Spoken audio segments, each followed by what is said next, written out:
सर्व कलेक्टरना सूचना गेलेल्या आहे की मुख्यमंत्री महोदयांनी देखील स्वतः सगळ्यांशी बोललेत। आता मी या संभाजीनगरच्या कलेक्टरसोबत मी स्वतः बोललोय आणि आमच्या पालकमंत्र्यांनी देखील आज बैठक देखील घेतली आहे। त्यामुळे तातडीने पंचनामे होतील आणि कुठेही शेतकऱ्यांना वाऱ्यावर सोडणार नाही। आम्ही आपल्याला माहित आहे की शेतकऱ्यांच्या पाठीशी उभं राहणारं सरकार आपलं माहितीचं आहे।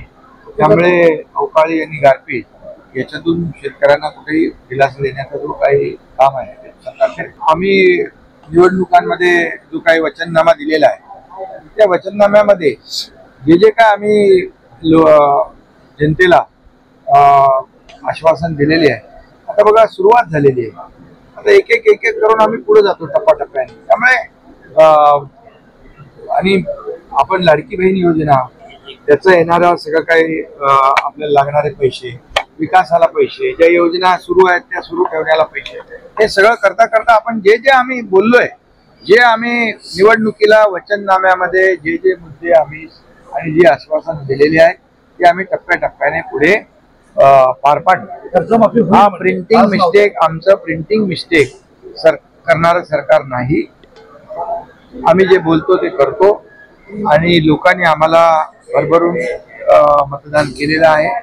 लँडस्लाइड मॅन्डेट मिळालेलं आहे। त्यामुळे आमची जबाबदारी आहे आणि आम्ही एक टीम म्हणून काम करतोय। त्यामुळे तुम्ही आता मी जेव्हा आश्वासन दिलं किंवा आम्ही जेव्हा तिघही बोलत होतो त्या निवडणुकीच्या पूर्वी, तेव्हा हेच सांगत होतो की जशी जशी सरकारची आर्थिक परिस्थिती मजबूत होत जाईल आणि शेवटी आपल्याला सगळ्या गोष्टी सगळं सांभाळायचं आहे।